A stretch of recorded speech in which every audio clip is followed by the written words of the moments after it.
Hello, everybody. I sound, I sound a little bit off. If I sound a little bit off to you, it's because I am a little bit off today. I've just had so much going on the last few days, weeks, months, that I think I finally hit a wall.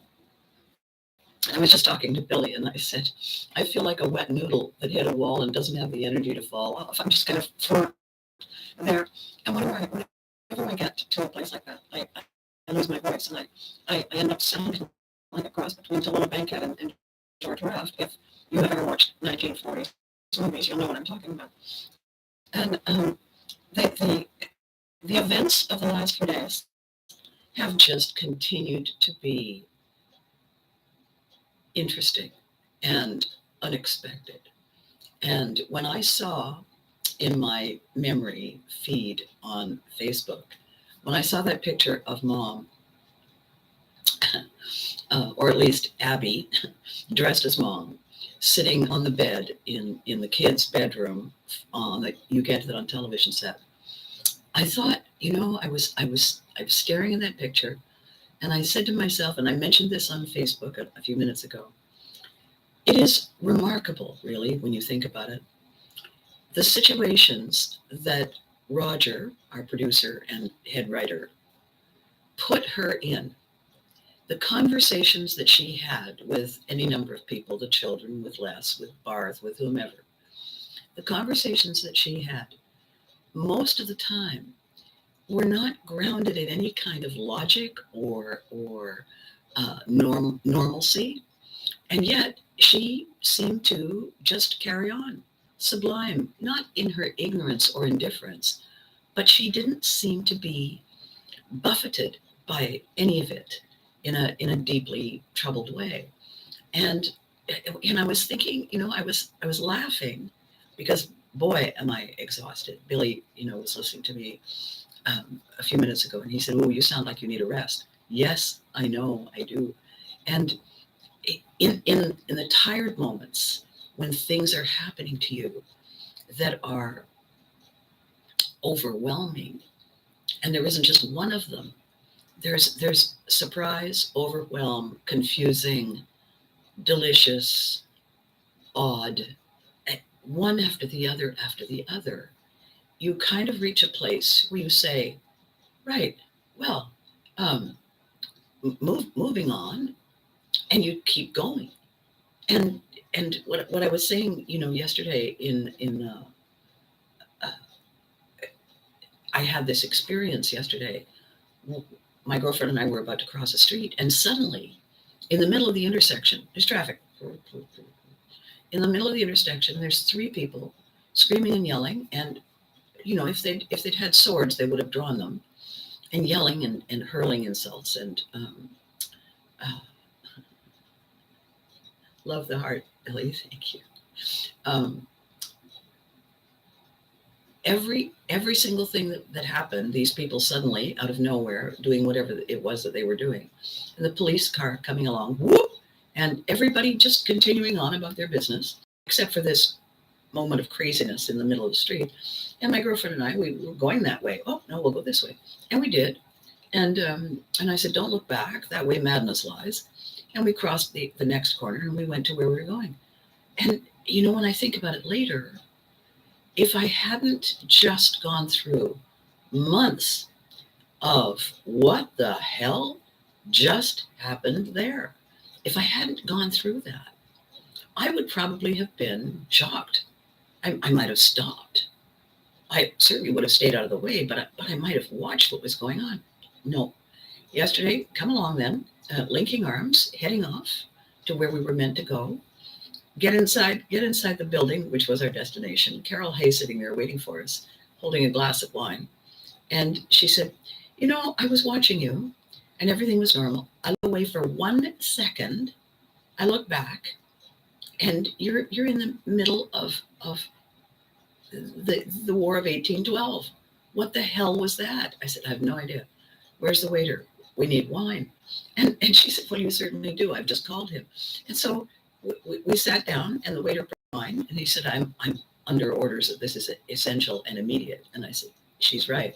Thank you, Slop. And I thought, drastic times call for drastic measures. And I think that my upbringing as a military kid probably has been the strongest foundation any person could possibly have to be able to remain balanced, remain, knees slightly bent, leaning the right way when the wind shifts, stepping back to allow the madness to ride on through. Very much like Bugs Bunny, really. There's a lot of Bugs Bunny in the events that have been happening recently. And he equally unfazed, really, except for, looking at the camera, watching this, watching that, looking at the camera, wiggling his whiskers and carrying on. I'm feeling like that. However, then I saw the picture that I posted as the thumbnail for this video. And it was a break. It was a coffee break. And I didn't feel like going and having a coffee. And I didn't feel like sitting and talking with everybody. I just felt like a little bit of downtime. And the only place there was because we were shooting bedrooms. We were doing the bedroom stuff. Because there's the bed. So there was a magazine on the counter as a set piece. And I picked it up and I'm sitting on the bed and I'm reading. I have my glasses on. And so somebody caught the picture. And so what you're seeing there is Mom and Abby fusing out of each of our real roles in this sort of between moment where the rest of the world is continuing on, doing what it does. But Valerie Prevert and Abby Hagyard are taking a moment for them. They're saying, thanks, I'll catch you in a minute. And I was just there, and it was a 10-minute break, 15-minute break. And it was all I needed. I was completely refreshed. I went and got my makeup foofed and back to doing whatever we're doing. But it was a moment out of time. And I thought, that's a surreal thing, because I was wearing my Abby glasses in order to read the magazine. And it was bizarre in so many ways, because it's the last thing you expect. People saying, oh my God, I love these backstage things. I would never expect to see Abby on the bed like that reading, because Valerie was never idle. She was always responding to something. The thing is, she wasn't responding in a mad swirl. Only in a couple of sketches was she frustrated and at her wit's end. And some of those are screamingly funny. My favorite at her wit's end is the one with Eugene, with, drop it off the back porch. And guess what followed me home? Oh, Eugene, I don't care. And drop it off the back porch. And okay. And it's his English teacher or his math teacher, I forget who. And the thing is, she's frantic and busy and distracted because she's making supper. None of that is her strength. And then she realizes that she's given a horrible instruction and the whole family will look bad to the teacher. And then she's in a panic at the end. That's really out of Mom's character entirely, because normally she would just sail above it. So I think that was a rare moment of seeing Mom caught up in the swirl that one of the kids or Dad or whomever brought home. Otherwise, she was pretty much impervious.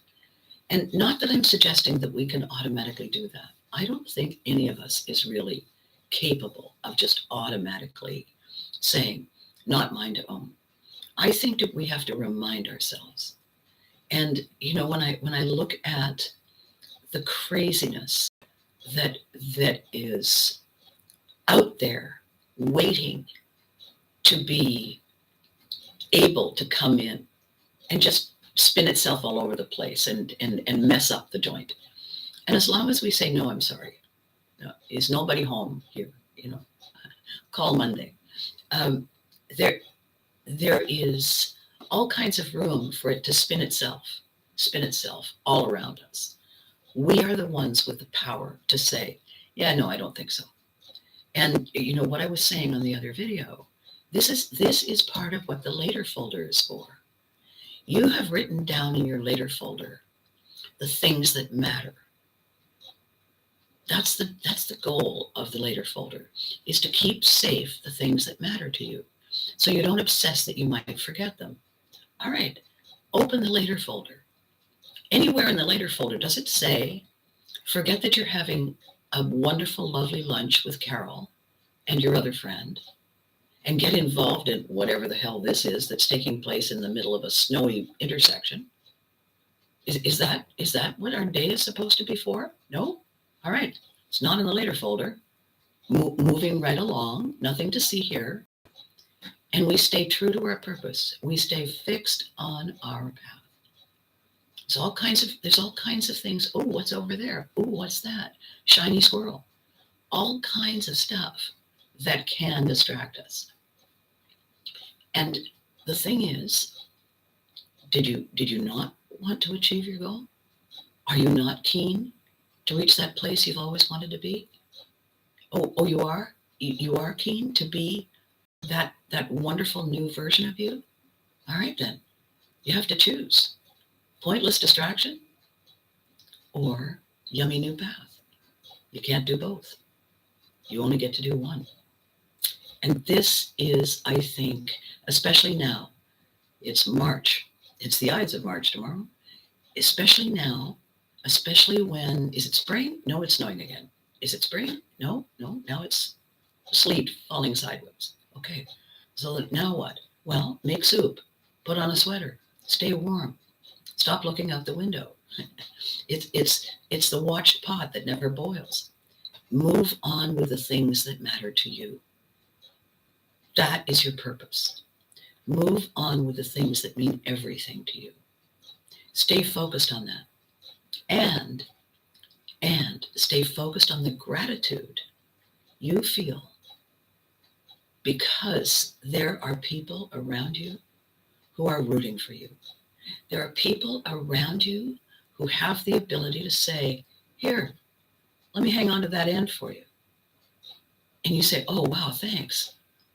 They're all around us. As long as we stay focused on what matters to us, we will see them and we will hear them. And they will be part of our journey because they're part of our tribe. Those other things that don't matter to us, they're distractions. They're like sights you see when you're looking out a bus window. You think, wow, did you see that? But you don't want to stop the bus and get off to go and look at it close up. You know, we don't need to stop our lives to go and take a closer look at a train wreck. We say, oh my gosh, I hope they're okay, carrying on. So my video today, with this voice, with this exhaustion, is eventually, if we lean in really, really hard in order to make things happen, there will be an equal and opposite reaction. It's the law of physics. If we're leaning in, we have to be ready. We have to keep our knees slightly flexed, slightly bent, because the wind that we're leaning into and against will stop. Winds start and stop. It's inevitable. We know they will. It's just a question of when. As long as we pay attention to where we are and where we're going and why we're doing what we're doing, when the shifts come, we're ready. If we're distracted, we're not. And I think the reason I feel, and I think my energy is also a lot lower than normal. I think I look fairly normal. But how I feel is a little bit wet noodle. We need to look after ourselves. Even though I say it every day, and I remind myself every day, sometimes we say, I'll just do one more thing. I'll just do this one more thing. I really want to prioritize this one more thing. And that's what I've been doing. And all of a sudden today, when I woke up, the way I felt, I thought, oh my God, I am every exhausted, dedicated, committed, focused first responder, healthcare worker, soldier on the front line, giving too much for too long without taking the essential break. I know how they feel now. I can't begin to know how they feel in terms of the stress they're under to save lives and to make the world a better place, because certainly that's not me. But I have been doing something on a much smaller scale that is not dissimilar. I wanted to do just one more thing to fix this for someone. Just one more. Just, I can do, you know what? I can do it. Yes, you can. Yes, you can. Here's the thing I want you to write down, okay? In your later folder. I want you to write this down. It's really important. That I can does not mean I should right now. If it's a thing you want to do, write it down. If it's a thing you know you can do, write it down so you won't forget. And then take a close look at yourself and say, if I was looking at someone else who I knew as well as I know me, would I recommend that they keep on, or would I recommend that they need to take a break? Would I recommend that they need to take a break? Why? It's not selfish. It's to be able to come back and give 110%. Because right now, today, I'm at about 75, 80%. And that's not right. That's not right for any of the people who rely on me, who depend on me, who enjoy me, who look forward to this. It's not right that you're getting less than 110%. So did I do that to me? Yes. Am I apologizing to you? Yes. Why? Because you matter. You are my focus. These videos, our conversations, Pivotry in Motion is my thing. Has always been my thing. And I got in my own way. And here's the price. So I have another story to tell you that's pretty funny about unexpected swirl. So I had a farm, E-I-E-I-O, and on this farm I had a vegetable garden. And I said to myself, 40 feet by 60 sounds reasonable, because E-I-E-I-O, you're crazy, Abby. You have no experience with any gardens, and now you're saying to yourself, let's grow all the vegetables there are on the planet. So one of the things I grew was tomatoes, because, spaghetti sauce and whatnot. And they were just all sitting on the vines, green. Nothing happening. Go out every day, green. So I said to one of the farmer neighbors, my tomatoes aren't turning red. And she said, oh, well, you have to pinch back the leaves. And I said, oh, what happens? She said, well, gradually they'll turn red. Okay. So here's what I didn't do. I didn't ask what she meant by pinch back.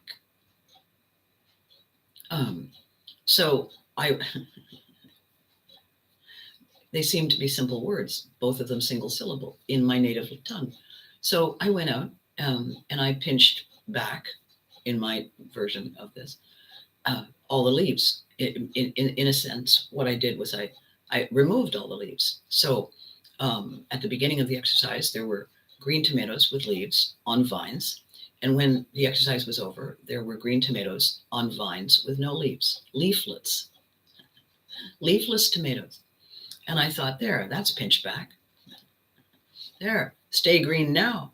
And I went in the house and I woke up the next day and I went outside and almost had a heart attack, because all the tomatoes were now fully red overnight. Boof. So what you have to do is you have to pick them now. You have to pick them and do something with them, because otherwise they'll just go bad. So all of a sudden, from, gee, I'm wondering when, I then had to completely reorganize my day in order to pick all the tomatoes ever grown on the planet. And I got all the tomatoes and I got them in the house and I put them on cookie sheets. And I called up 3 or 4 friends and said, what do you do with 1,000,000 tomatoes? And well, you can do this and this and this and this. So I did that and that and that and that. And then at the end of the day, I fell down and I lay there thinking, why does anybody own a farm? Why do I own a farm? And what the hell am I going to do with all those tomatoes? So when I called the neighbor back and I said, so I pinched off all the leaves and they all turned red. And she said, okay, no, not pinch off. I said, pinch back. And I said, what's the difference? And she said, well, clearly what you did was not pinching back. You ripped them off. So there was no protection from the sun and therefore, ta-da. Oh, halfway measures would have been helpful. And she said, yeah. Now, it was a great crop of tomatoes, but it caused me unnecessary work to take the time to listen to the instructions and ask for advice. Why? Because I was focused on the wrong thing. I wasn't focused on getting it right. I was focused on getting it done. I was not paying attention. I had lost sight of the game, of the exercise, of the purpose, because I got distracted. I allowed myself to get distracted. It wasn't about growing tomatoes. It had become, when do I stop growing tomatoes? And it hadn't occurred to me until after all the hard work. So that's only one of 1,000,000 stories of how Abby should not own a farm. And yet, every one of them was always predicated on this thing. I would lose sight of the reason I came. Why? Because there were so many distractions. And I forgot to pay attention to that. I forgot to channel mom in those moments. Rise above the distractions. Go on being you. You know, the way Carol Hay coached the kids. In the reason those kids looked so natural and every child around the world identified with them was because they weren't acting. They weren't pretending to be a guy named Matthew or Alistair or a girl named Lisa or Vanessa or Christine. They were themselves. They remained focused on themselves and who they were and how they would react in the crazy situations. Carol Hay is a brilliant acting coach because of that instinct to ground people in who they are and remain balanced at all times, gives us the ability to lean in and lean out because we never lose sight of who we are. We never lose touch with what feels right in the moment. And at that intersection yesterday, what felt right in the moment was not going there. And so we did it without conversation, going there. Walking in, Carol saying, I've ordered wine, good plan. Everything about that was remaining focused on what matters to us, why we came. That is the name of the game. So I'm going to love you and leave you now. I'm obviously going to have to go and lie down. And I'm sorry I was only able to bring 75% today. I'm going to try to be better by Thursday, but it may take me a couple of days. And in that case, you get to witness me evolving through what happens when we don't stay focused, right? And I will. Billy says, you have a great rest. Yes, I have a feeling that when I fall down, the thud will be a little thump that is heard around the world. Thank you, Billy. And thank you, everybody. Thank you for taking the time to tune in to watch this video whenever your moment to take a break comes along. I appreciate you. You just have no idea. So, thank you so much for watching. We are now at 276 subscribers. And this is the first time I've said it. It's my birthday on the 16th of April. Wouldn't it be lovely if we were able to get the 276 up to a major turning point? Wouldn't that be amazing if we could do that for my birthday? It would cost us nothing. It would grow our tribe. There would be more of us to laugh and point at the madness around us. So think about it. Tell your friends. I can't wait for them to join us. And until Thursday, be good to you. Stay focused. You deserve it. And remember to hug your loved ones. Okay. Bye-bye for now.